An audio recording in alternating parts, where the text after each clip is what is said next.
And Carrie, when she was away in London shooting, she would call me to say, "Oh my God, this movie! What a turkey this is going to be!" And Mhm. one person even said, "God, how many women can you possibly have in one movie?" The homicide detective, knocking on my mother's door at 4 in the morning the night before Halloween. This is, of course, like prefaced by your memoir. This is the reason you're here in Australia. It's a great book, The Friday Afternoon Club. I really enjoyed the read, and I mean the front cover alone already says so much. Do you remember the day Yeah. that photo was taken? Is there a story that you can recount? Yeah, yeah, I do. It's taken by a woman named Camilla McGrath, who was married to a guy named Earl McGrath, who's like a fascinating character in himself. And yeah, in the book, there's this guy who introduces himself as my fake uncle, as his, who will be my fake Uncle Earl, and he slips a marijuana roach in my hand. And it was on that day it's during on Christmas Day when my mother would always give a party for people who had nowhere to go on Christmas Day, and that was one of them. And she's a great photographer. She has a book called People and Places that puts the two of them in the center of American culture and the art scene and the music. Earl then became the head of the label for the Rolling Stones and always got me free tickets to Stone concerts and gave these great parties I met all these people at. Really Mm, fascinating stuff. I mean, I guess you could have opened the memoir with just about anything, but you've opened it with this real tragedy, the death of your sister, Dominique, which is obviously something that's followed you your whole life and has been a catalyst for so many things. But yeah, I guess I'm curious at what point in the writing process did you decide, you would open with that and why? sure, and good question. I thought and sold the book as sort of a what would be a Sedaris-like series of funny family interactions spread out over decades and kind of weave it together into a book that would be, very funny and much less devoted to what you referred to with my sister.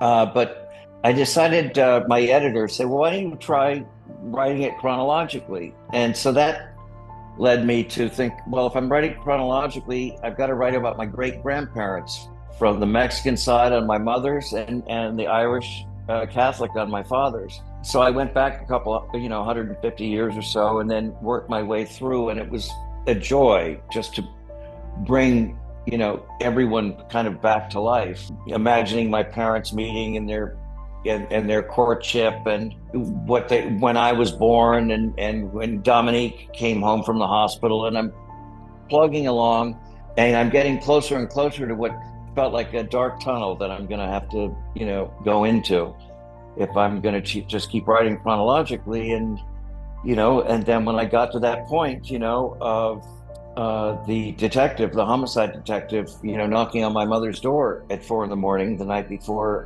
Halloween, to say that her daughter had been strangled and was on life support.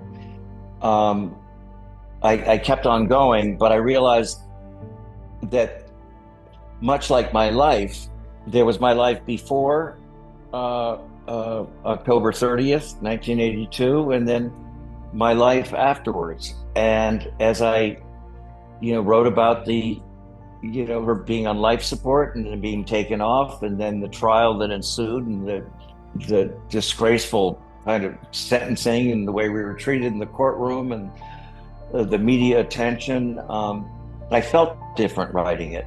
And once I got to a certain point, I thought, well, this is almost like a different book. So I just went back to the night that the detective knocked on my mother's door, and I made that the prologue, since that was hanging over me while I was writing it, knowing I'd have to get to it eventually. And then when I got to the chapter after that, I just called it part two because that's what my life is like. So it was a rather organic choice. Yeah. I mean, for me, it sort of pretty much instantly brought to mind The Year of Magical Thinking by Joan Didion, who is, of course, your Mhm. aunt. And you've got a few famous writers in the family, your father being one of them as Yeah. well. Yeah, what did writing this memoir, like, did it reveal anything new to you about, like, the writing process? Did you sort of, I guess, understand more about those writers in your family through doing this? I did, and I, rather than sort of be daunted by being daring to write a book, as the nephew of probably America's most beloved essayist, Joan, her husband was no slouch either. Mm. They were all three incredible writers, but what they had in common that I took from and was inspired by was their honesty they had about themselves in their own essays, their self-deprecating humor and their ways of, in Joan's case of just diving into the grief to understand what she feels. That feeling was contagious to me while I was writing through our grief process. And I guess what I didn't really see until I'd written the book was the remarkable character arcs of my parents and of my aunt and uncle and of Alex and of Dominique, and despite her short life, how my parents, came out of that. Instead of letting it destroy them, they decided to use that grief and anger at the justice system. And my mother became an activist for victims' rights and founded a group called California Victims of Homicide that passed laws that are now instituted in 25 states. And this was a woman, she had MS. She was in a wheelchair, and we always thought the murder and the trial would kill her, but she didn't let that happen. She dug deep, and my father, who had not been published, wrote this devastating piece for Vanity Fair called Justice that detailed, much. That was from the point of view of a father. My book is from the point of view of a sibling. But he wrote this piece and found his voice and purpose as a writer. He always wanted to be a writer, but what happened to him and to us, it gave voice to a very unique journalist who experienced surviving violent death and losing a daughter and going through the court system, and then writing about an OJ trial or Menendez or Phil Spector from the point of view of someone who empathized with the people that were murdered and didn't let them become, as was mostly the fashion, to be fascinated by the killer and the motives and all of that going on, and having the victims themselves be storylines that were given a paragraph here and there. He let you know who was ripped from their families' lives. Yeah. And all of that still happens now. So yeah, Yes, it does. Yes, it does, particularly with women. It's always been, the expression is blaming the victim. Whenever that happens, whenever a man kills or rapes a woman, it's the woman on trial, not the man. Yeah, completely. I mean, talking about like turning grief into, something greater, I'm reminded of the Carrie Fisher quote, "Take your broken heart and turn it into art." And Carrie Fisher was a neighbor and then later a best friend to you, right? And She was indeed. yeah. Yeah, yeah. I love those passages in the book. It's so evocative and makes me wish that she was my best friend. Oh, I know. It's the only part of the book. I don't know how often I will ever have this as a writer again, where Mm. I would laugh out loud while I was typing. Yeah.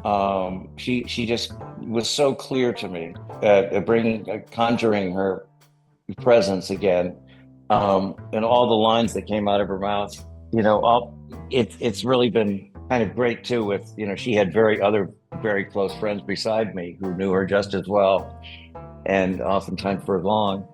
And to hear them say, "My God, you got her, you got her, you got her," that was exactly. I could hear her voice. I could hear it. I felt very proud of that. And being friends with her also meant that you got to see Star Wars, I think, for the first, you were one of the first people to see Star Wars, or Yeah, I would say we were absolutely they had a screening. Yeah. George Lucas didn't do the normal route of what happens with studio movies, where you preview it and they do cards and then discuss, and the studio gives notes and then they make cut. They really, I don't think even the studio had seen everything with all the effects in it, and it was a real leap of faith to look at a movie like that without the effects in it and imagine that it would transform movies as we see them and the economics of movies forever. And Carrie, when she was away in London shooting, she would call me, wake me up with crack of dawn, from London to say, "Oh my God, this movie is so what a turkey this is going to be! My God, you should see my hair. I wear two bagels on the side of my head, and we run down corridors with a big monkey behind us, and there's some little guy in a trash can, following us along. And I mean, this is such a disaster."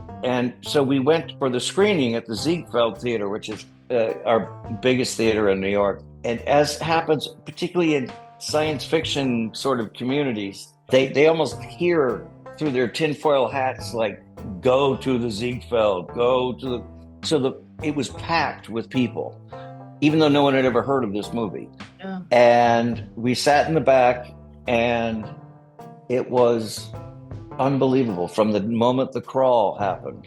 And it was really apparent right then that this was going to change everyone who's involved their lives for forever. They'll always be associated with this. And one of the things I wanted to get across in the book was what kind of happens when you have a best friend, and then the best friend becomes globally famous, like overnight, like beyond you can't imagine it. And we were in a building, and it had a doorman, and Irish guy named Scotty or something. And after the movie came out, I'm coming in, and he goes, "Good afternoon, Mr. Fisher." I said, "Mr. Fisher? What? Griffin? You called me Griffin ever since I've been in this. What's Mr. Oh, I'm so sorry. I'm so sorry. Mr. Dunne." I said, "What the Mr. Dunne shit?" And so everyone, from that moment on, looked at Carrie differently. And, she went through, the growing pains of being in that much of a public life. Yeah. But did your friendship change with her? Very much. I was still struggling. I had, auditioned. I tried to get jobs. I couldn't, nothing was happening. I was a waiter. I sold popcorn at a movie theater, and it was really hard for me. I was very young. It was very hard for me to see my best friend become that famous. It's not really jealousy. It's more like suddenly her life, we'd have in our living room, a whole new set of friends who were, James Taylor and the Eagles and, Paul Simon and all these people that I worshiped. And here they were in my living room, and it just, I was in the wrong place. It wasn't my time to like be friends with them. I was a friend by proxy. And so it was like an ego thing. And I just felt that I'd lost my balance. So I moved out. It was, Carrie was, pretty pissed, and we had to go through that. And then, we were too good to let that be permanent. So that went on for, and it was all on me. As soon as I started to get a little bit of success and feel worthy of myself, and had a review in the New York Times that was good, and, all that kind of paper stuffing, made me feel secure again to be friends with the most famous woman in the world, who was my best friend. And of course, you did eventually find success. Yeah. But yeah, the feeling that Carrie had before Star Wars released, that was, I don't have faith in this project. It's totally going to bomb. Have you ever felt that way about something you've been in, or maybe something you've directed? Yeah, all the time. The difference is usually I've been right. I've never had that thing I read other people have of doubt. I never of doubt and worry about it, and then be completely surprised by enormous success. Everything, and I've never thought, "Oh, I'm in a turkey. I hate this. I hate this movie." I just figure, 10 people are going to see it, kind of a reaction. But most of the things that I've done really weren't popular at the time. They weren't like, Star Wars, anywhere near that kind of thing. Even After Hours and Werewolf, in the States, they were like, "Okay, all right, yeah. Oh, that's an odd thing for Scorsese to do." Well, it isn't until in the past, couple decades maybe, and more recently with After Hours, that, people have come out of the woodwork, and it's just, they're both beloved films. And, Criterion showing After Hours, that's like such validation for that. So it's success for me has always been sort of a slow boil. Like, I'm considered more successful now than I felt 40 years ago, for sure. And I think Practical Magic has gone through a similar journey. I was just Exactly. reading Yeah, that it has. yeah, it was, I guess, panned by critics, and that surprised me because I grew up with that film. Like, I think I was maybe 7 when it came out. I don't think Yeah. I saw it at that age, but I definitely saw it pretty young. And, I was into witchcraft and all that thing. I've got a sister, and we were just like so into it. And, learning that it wasn't liked, I was like, wow, that's really surprising. But, I'm so happy there's a cult following now and that I'm part of that. Yeah. You know what was going on then, I think, was, all the critics were male, with the exception of Janet Maslin. That's And all you go good. ahead, come on in. And so, what was I just saying? But they were all male critics, and Mhm. one person even said, God, how many women can you possibly have in one movie? So, there was a bit of a sexist thing going on critically, but, Mhm. and it did okay, did all right financially, but it had the taint of as if it was not a successful movie. But I can't tell you how many, all my friends' daughters just go insane when they find out that I directed that movie. And, people see it over and over and over again. And, every Halloween it's a whole thing. And, you didn't see that coming. But it's nice when it does. At the time, what was it about the story that appealed to you? Why did you say, yes, I want to direct this? Well, I wanted to work with Sandy and Nicole. Mm. And quite honestly, I did not have an attraction toward magic and magic tricks or any, dragons and all that kind of, that was never in my wheelhouse. But so I wrestled with whether to do it or not for some time. And then I thought about the generations of women, and I thought about the women in my family. And I thought about, I'm from a line of very strong women. And I thought about my grandmother, who is Mexican and, a tough lady who'd been stung by scorpions so many times she didn't even feel it. And my mother and the strength that she had and the character, and my sister. And there was an element of domestic violence in the movie that I had a personal a reaction to, and I approached it like centering on family more than magic, and the idea of a curse is something I'm familiar with, of having had periods of my life where I've actually felt cursed. And there was times where, domestic violence coming affecting my life, and my mother being so sick, and my brother being, going through a period of being bipolar, and my dad, being at that time an alcoholic. I thought, Jesus, what the hell is going on? This is like, are we cursed? What is happening here? I couldn't have done it if I didn't find things that were personal to me. So I could think of it, kind of metaphorically, but from an emotional place. I'm not surprised to hear any of that at all, and yeah, that makes a lot of sense. And I'm very excited about the sequel coming out soon. But I know you're Mm. not directing this one. What made you feel it was right to pass on the torch? Well, it wasn't up to me, but Okay. but I never expected they would hire anyone but a woman to direct it this time around. That makes a lot of sense. And I feel proud that I made something that was worthy of having studio go back to the well, and they wouldn't have done it if the movie wasn't good. So I felt very validated about that. I feel like I need to let you go very soon because you've got these I know, I'm sorry, housekeeping. there was all these things, but no, we can still keep talking. Awesome. Well, I mean, this is something I ask everyone, but do you have one piece of advice, or it doesn't have to be one piece? What's your advice to, wannabe filmmakers, wannabe actors who are trying to make it in the industry now? Yeah, I think for an actor just starting out, it's to sort of say yes to just every experience that comes along, because you learn something with every job, and you form relationships with people that will pay off down the line.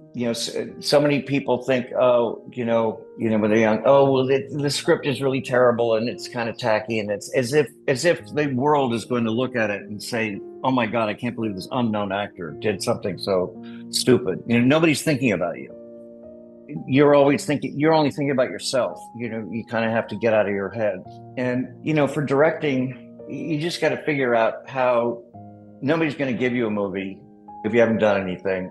And you have to just like figure out where to get the money. It doesn't have to be very much, and just do it. And even if nobody sees it and it's not the one that a studio looks at and goes, "Oh, we got to give this guy a job," you will have had the experience of editing and seeing camera angles that work and how to tell a story. And you just have to get out of your head. Instead of dreaming of making a movie, you just got to go out and do it, figure out. And also, if directing is your thing, get a job as a PA, get on a set, see how it works. There are people that have written movies but never directed, and then they direct it, but they haven't been on a movie set, so they don't know. They kind of aren't representing their script the best way. I think being around other film people and seeing how it's done, and getting a job as a PA, just in an editing room, getting people sandwiches, and just sort of see how the story is put together. Just take every opportunity you can to learn. Yeah, that's so in line with what I hear from a lot of people. Just make it. Yeah. In ways, like the barrier to entry is so low now because everyone has a camera in their pocket. Yes, they do. Yeah. They do. And that's so it's much easier. It's definitely much easier. Yeah. I was very lucky to have been able to make a short film that got me started. It was called Duke of Groove, and it got nominated for an Academy Award. And I was able to cast my friend Uma Thurman in it. But I also discovered this kid, Tobey Maguire, and it changed his life. And having been on a movie set as a producer and an actor all those years, I realized I knew what I was doing. And what I didn't know, I wasn't afraid to ask. That would be my other thing, is if you're directing, don't be afraid to ask. Sometimes people think, I have to I can't let people know I don't know what I'm doing. Or there's so many things that the most experienced filmmakers come across problems that they need help with. So it's sometimes people get into a box of thinking they have to act a certain way instead of, making the best possible movie. I think that's all fantastic advice. And I'm going to let you go. I am very excited to see Practical Magic next week. I'll be at that Q&A session in Melbourne. So yeah, and I hope you have a great day, great weekend. Thank you, Silvi. You too.